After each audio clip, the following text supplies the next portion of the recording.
2 words, Revo Fitness. Here's a few more. Simple, 24/7, reformer Pilates, body scanners, massage chairs, squat racks, free weights, pin and plate loaded equipment, no lock-in contracts, no bullshit. All of that and more from just $9.69 a week. That's surprisingly affordable. Join now at Revo Fitness Windsor Gardens or download the Revo Fitness app. RevoFitness.com.au or find the Revo Fitness app in the App Store. The Nathan, Nat and Shaun podcast. We do have Shaun McManus here. Rove McManus is with us as well, and we're joined in the studio by Prime Minister Anthony Albanese. Well, we're one short, so we needed Elbow to come off the bench, and he's done that perfectly. It's good to be here for the McManus morning show. There we go. We could do, all three of us could do this on a regular basis. We could. How would that work? Well, I'm here pretty regularly. It seems so. This is visit number 30 This is to the West. incredible. I said I'd come 10 times a year, and I'm ahead of my KPI. Well, you are, Elbow. You actually asked me where's a good coffee place, and you would know more than me about the coffees around here because you're here more often, walking around the streets. Oh, it's pretty good. Subiaco's a pretty good place to have the studio. Very wise decision whoever made that. Yeah, that's good. That's good. How does it feel now? We're finally up and running. It felt like it was being teased for so long. Did you have an actual date in your head of when you wanted this to finally happen? But there was a lot of other stuff that got in the way. State election here. There's obviously flooding in Queensland.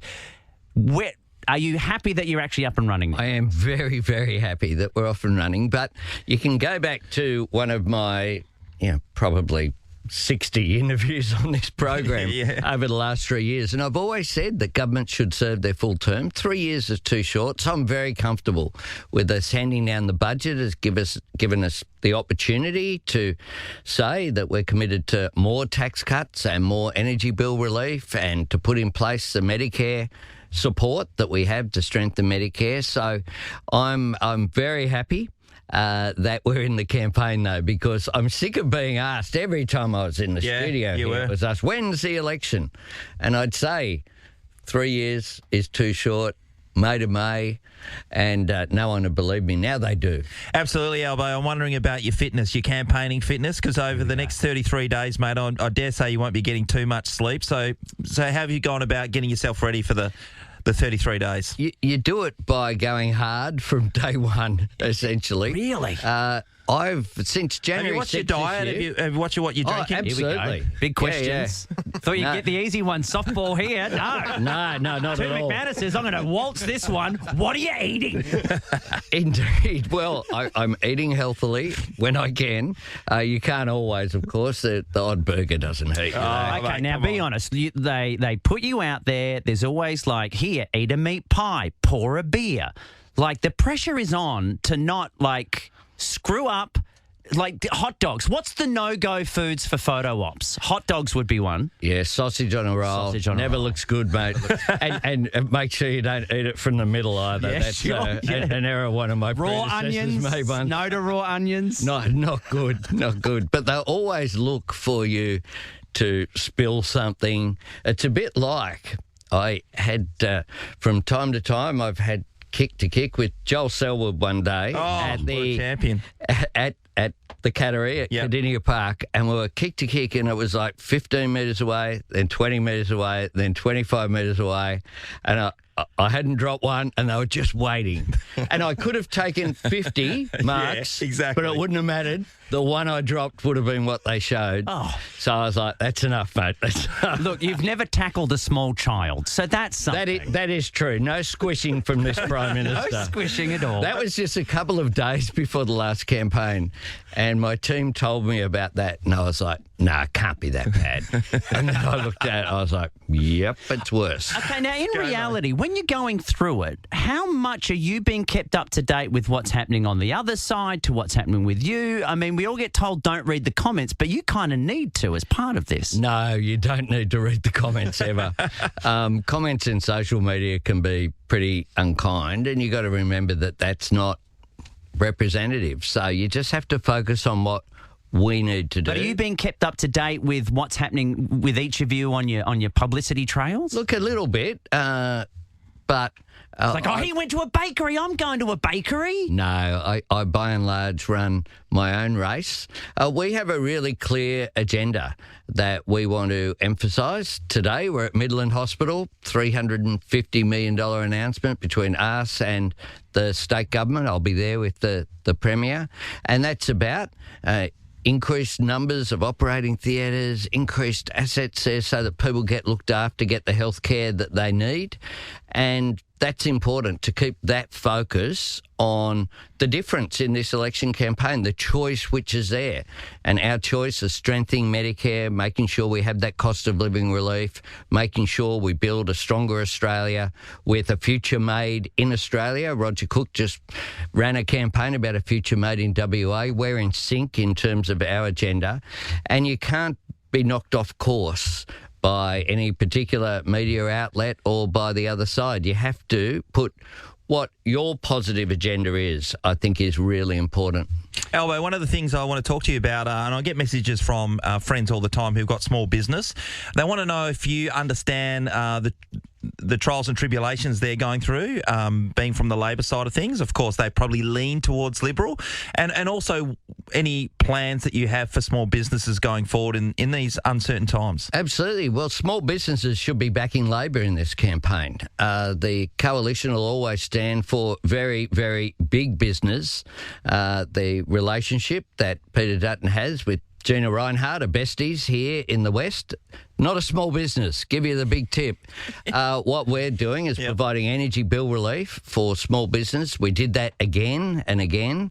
We're providing some more announcements will be coming in the next couple of weeks, but we back small business. There are more small businesses in Australia today than there have ever been ever before.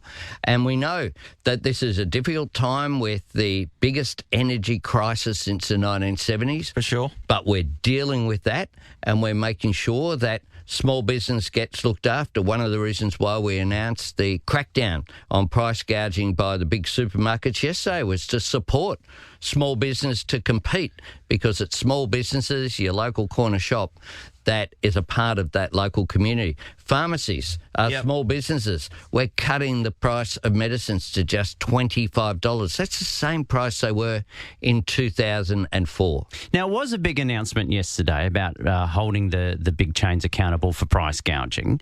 Making it illegal, I believe, was what you were saying. So how do you police that? Who's in charge of then making sure that that's seen through? Because I think a lot of us would have that concern. You police that through the ACCC, the competition tribunal. Essentially, you give them the power to make sure that price gouging is illegal. There are examples internationally in the European Union, in the UK, in 30 of the US states where price gouging is illegal. And what you do is you make sure you put in the law. We'll introduce legislation by the end of the year. We'll have a task force established of the Treasury, the ACCC and consumer groups, and it builds on what we've done already. We've outlawed things like shrinkflation. We're making sure that there's greater transparency there. We've made sure there's greater accountability as well to stop your local supermarket putting prices up by $1, decreasing it by 50 cents and pretending it's a special. So we've done a range of measures already, but we are going to make price gouging explicitly illegal in the law in order to send that message as well. So does that come from, say like the farmers, right? They've got their meat that they're trying to sell, and then the supermarkets pay a certain price, and then they pass it on to us, and they really jack it up sometimes. Is that finding the difference between the two to realise what the real price is? That's right. So I got asked yesterday, and I used a colloquialism about how do you know it's price gouging? Yeah. It's when supermarkets are taking the piss out of their customers. Yeah. Customers know. And so we will take action. We'll make sure that the law's defined in a way that's watertight. We don't want to use those laws. What you want to do is to make sure that that law ensures that supermarkets will do the right thing. Now, as much as we're obviously campaigning for the country and you're looking at policies that affect us here, a very big looming issue is our relationship with the US. We have a president there that I'm allowed to say is a pretty scary dude to be dealing with, I would think. How much of that is going to factor into who gets this job? Who has the best relationship with the bully in the White House? Well, it's a matter of a relationship, dealing with people constructively, and I do that. I deal with world leaders and have done so very effectively over 3 years, treating people with respect, regardless of where they come from on the political spectrum. And I've had 2 positive discussions with the President that are constructive. But what I won't do is compromise Australia's national interests. So I've said, for example, on the pharmaceutical benefits scheme, it's not up for negotiation. It's part of who we are. Yeah. Like our Medicare card being the most important thing for us in terms of healthcare. The PBS is something that was created by a Labor government under Curtin and Chifley, of course, a great West Australian, and it's something that we'll defend. So I know that, and people followed the play. The United States would like for its interests to be served above other countries, and that's not surprising. My job is to stand up for Australia's national interests, and that's what I'll do. So when we talk price gouging locally, what about tariffs coming in from the States and how that then gets taken on board by Australian taxpayers? Well, no. Well, it's the reverse, of course. What tariffs have done, including those imposed by the United States, has put a higher cost for US consumers. Tariffs an act of self-harm, which is why I haven't said, oh, well, we'll respond by doing the same thing, because that would increase the price for Australian consumers. So it's a matter of being sensible here, dealing in a conscious way. We have a great relationship with the United States. And it's not just a relationship between leaders, it's a relationship between peoples, 2 great democracies. We respect the outcome of elections, and we respect President Trump and the position which is there, but we'll deal with him standing up for Australia's national interest as well. Now, Roger Cook got voted in as Premier here, calling the US Vice President a knob. Have you thought of that as a strategy? Well, I'll allow Roger's comments to be defended by Roger. I did note that he did that, and he did have a discussion with me about that. Look, my job, I have to deal with... Yeah, that would have come up in the feed at the end of day press briefing, surely. Did you hear what happened today? Look, he didn't tackle a kid, but he did call that guy a knob. Well, people will have their own views and have a right to express them. My job as Prime Minister is to be respectful to leaders, and that's what I will continue to do.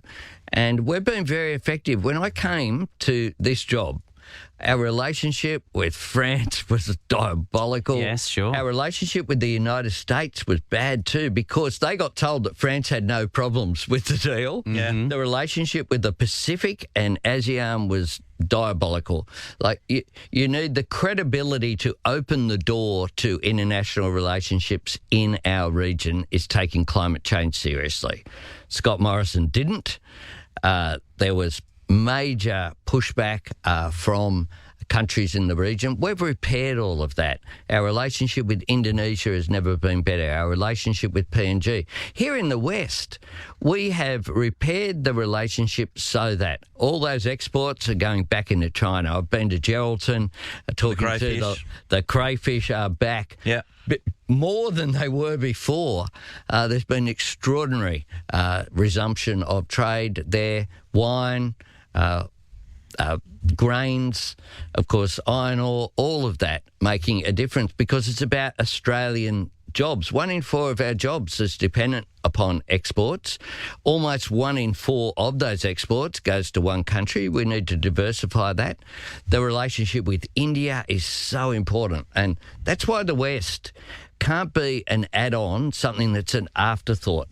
This economy and this state is driving our nation. You are particularly well positioned for the relationship up into Indonesia and into India. Yeah. And that's why the visits here aren't just token, they're about making sure that we back this state, and I back WA. This is the Nathan, Nat and Shaun podcast.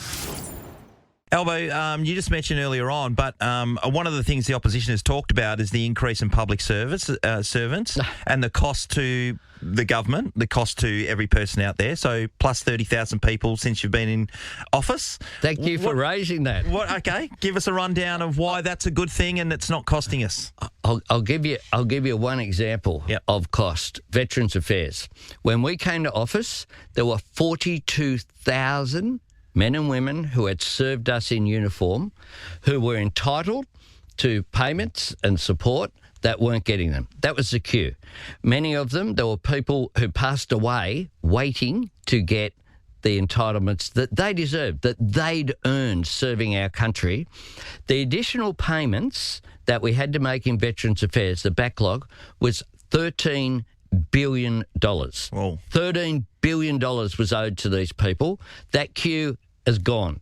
The National Emergency Management Agency that looked after people up in Fitzroy Crossing when you had that incredible disaster and flooding and impact there as well. That agency didn't exist. We now have emergency generators. We have a national stockpile of sandbags that is helping people in Queensland. I was in Hervey Bay, a little town on the coast of Queensland near Fraser Island last week. The week before last.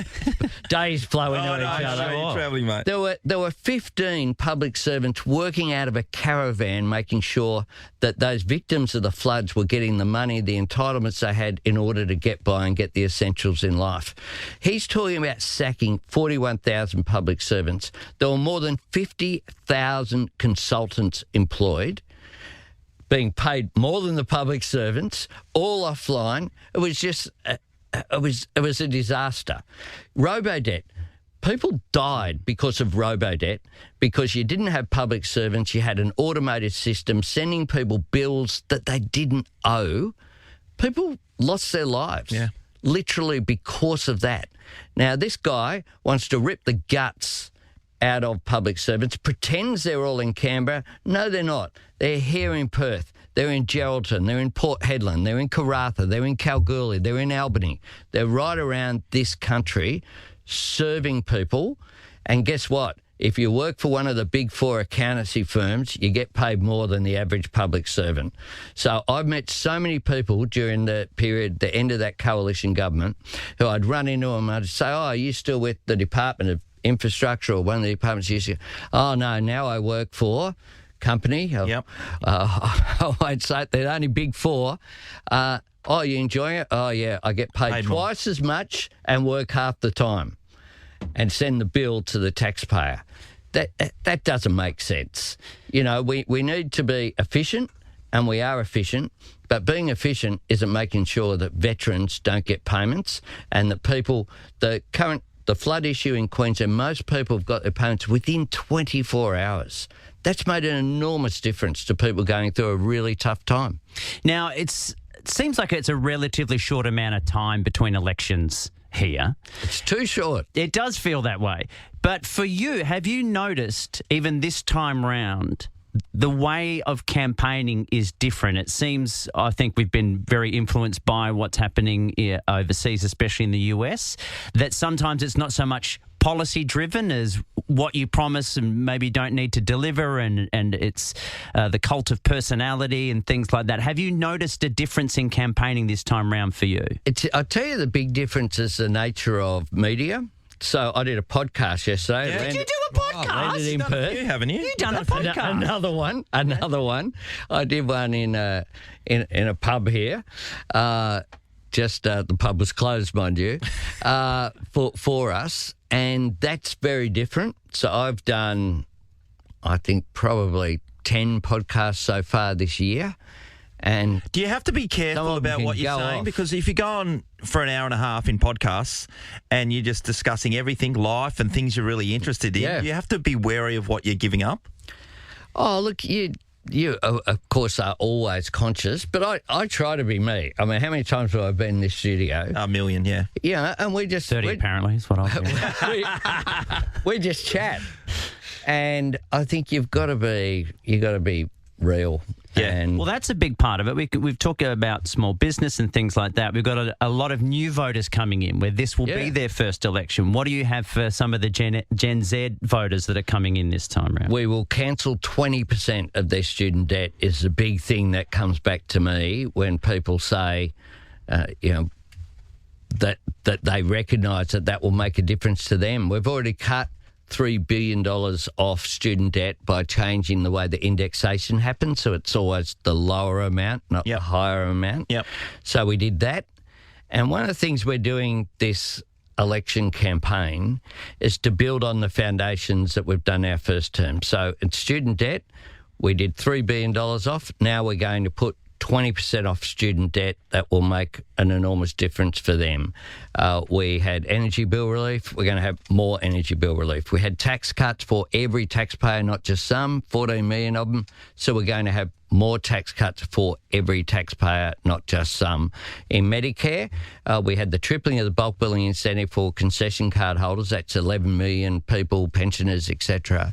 That led to bulk billing rates go to 90%. And we're going to extend that to all 27 million Australians. That will lift bulk billing rates up to 90% over a period of time as well. Our urgent care clinics, we've got 8 here in WA that are open. We're going to open another 6. So we're building on the foundations that we have laid. We don't want that to be disrupted, and it's all at risk at this election is part of our message. We don't need to do what my opponent is saying overtly. He wants to go back, is his slogan. Well, we don't need to go back to the chaos of, I'm not even going to raise kids being squished on soccer fields, but the multiple ministries. When Scott Morrison was living with Josh Frydenberg, was also the treasurer, had sworn himself in, and no one knew about it. It was chaos and dysfunctional, the former government. The sort of chaos with Veterans Affairs, people waiting for their payments. The climate policy was all over the shop. They had 23 energy policies and didn't nail one. We need to keep going forward in a constructive way, and that's what I'm determined to do.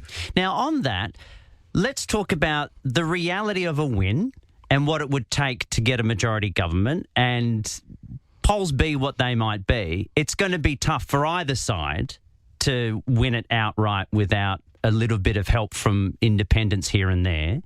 What do you think that says about where voters sit at the moment with the two-party system? Well, there's no doubt that... And what can you say to them? Well, we live in a more fragmented society. I mean, I came out of the womb with 3 great faiths. All right. The Labor Party, the Catholic Church, and South Sydney Rugby League Football Club. That order. That is the way that it is. And for different generations, that was, it's a different world now. Trade union membership was up above 50%. It's certainly not now. You had teams, and it was much more class-based. It's a different society now. We have to recognise that, and that's reflected in the more diverse and fragmented political system that there is as well. But I'm certainly aiming for a majority government. We have 78 seats. Before the last election, people said we couldn't form a majority. I am confident that we can. Here in the West, the people that we elected, the 4 seats that we won, are all amazing. And there's new candidates. I'll be with Trish Cook this morning at Bullwinkle. She's a ripper. Nothing says WA like a nurse who used to work on an offshore oil rig. Absolutely. Nothing says WA like that. And, we've got Zanita Mascarenas just over the river, the member for Swan. She is a former engineer who worked in Kalgoorlie and lived in Kalgoorlie. She's been amazing. Tracy Roberts, former mayor, and there in the north. She's incredible. She's represented her local community for a couple of decades. She's much loved there. And Sam Lim. I mean, Sam Lim speaks 10 languages or 11 if you count dolphin. A former Dolphin trainer. A I former didn't know if that was dolphin real. trainer. I'm like, It is everyone real. says they're a dolphin trainer, It is particularly real. if they're How do you single. speak dolphin? Have you heard him speak dolphin? I have, but he only does it in private. Yeah, sure. And only, late at night. He just sometimes just segues seamlessly into dolphin And then you see him talk. swim in a pool where he just sort of shimmies backwards. It's incredible with a beach ball on his nose. He's a former WA Police Officer of the Year. He's just an extraordinary advocate for his local community. They're the 4 new members, and we're blessed. Sometimes people win a seat that they're not expected to win, and they're okay. But they are all outstanding. Tanya Lawrence, who I'll be with today again in Midland, she's just a cracker, such a strong advocate for that area up in the hills. And so I'm really confident that we can not only hold those seats, but hopefully Trish Cook to join them. And who knows, there's other opportunities around as well. No one thought Roger Cook would win by such a large amount. I did, because I know Roger. I've known him since we're showing both our age here. I've known him for 40 years. And he is such a great, determined advocate for this state, and I want to keep working with him. Now, we do have to let you go. You've got probably a ton of podcasts to do. Before we do, obviously... I thought this... if we keep going... It feels like we could turn this into a podcast. I've got a sports segment coming up, and I know that would be right up your alley. I haven't... Well, last time I was in here... No. I just joined in. Well, perhaps coming up after 8 o'clock, heaps of great memories too eventually as well. Oh, you had Jeremy McGovern in. Is this just reminiscing hour? What's happening? I took over the AFL segment. Oh, my gosh. Sydney Cider. Mate, the Hawks are up in time. Never happened on the project. So, let's say May 3rd goes the way you want, and you're back in the big chair at Kirribilli. At the lodge. At the lodge. At the lodge. Sorry, I make yes, this sorry. point. My opponent this morning, in an act that I thought showed a fair bit of hubris, has declared that he will live in Kirribilli, not the lodge. The Prime Minister's residence is, of course, the lodge. He knows. Not Kirribilli. But let's say it all goes your way. So May 4th, how are you celebrating when you take into account that May 4th is Star Wars Day? Well, May the 4th be with you. Obviously, how are you going to celebrate, and it will not involve a lightsaber? You know what I was so disappointed by was that May the 4th wasn't a Saturday. I know, right? That would have been... Of course. I would have declared that was election day 3 years in advance. How good would that have been? I reckon May the 4th, I will go and... In my electorate, probably have a cup of coffee. I might break what's been, with only a couple of exceptions, a teetotaling period since January 1 at some stage, maybe maybe after 12. Yeah, you'll wait to noon. Yes, of course. And then I reckon, given it's May the 4th, you've got to watch the first 3 movies. Oh, here we go. This is a very controversial take. How do you watch it? What order? In the order they were made. There we go. Always. So New Hope. Absolutely. Yeah. Empire Strikes Back, Return of the Jedi. Yeah. But don't watch the remastered version. I've tried to watch it in order with my daughter, as canon would suggest, exactly like you say. You get to the end of Return of the Jedi where we see the Force ghosts, and we're meant to see old man Darth Vader with his helmet off. Instead, we get young Anakin, and my daughter's like, "Who's that guy?" Hayden Christensen. She's like, "I don't know who he is because we haven't seen the others yet." It's wrong. Fix that. When you're Prime Minister just wrong. again, fix the whole regard. Well, the difference... The big issues. To give a counterfactual here, my son and I made him watch Godfather 1, 2 and 3 in order. God, man. Not on one time. Good God. Godfather 3 is really underestimated. You think so? I think it is. You've got to, if you watch the 3 movies in over order. a week, in order. Yeah, of course you got to watch it in Carve order. out some time. Otherwise you'll be worried about what happened. You got to carve out some time. And I did that quite a few years ago now, and, he liked it. Well, Prime Minister, it's a long campaign road ahead. Best of luck with it all, and may the Force be with you. Thank you so much. Good on you, Albo. Nathan, Nat and Shaun is a Nova podcast. For more great comedy shows like this, head to novapodcasts.com.au. 2 words, Revo Fitness. Here's a few more.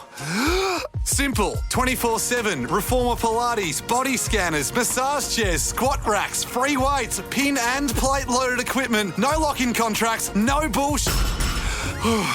All of that and more from just $9.69 a week. That's surprisingly affordable. Join now at Revo Fitness Windsor Gardens or download the Revo Fitness app, revofitness.com.au, or find the Revo Fitness app in the App Store.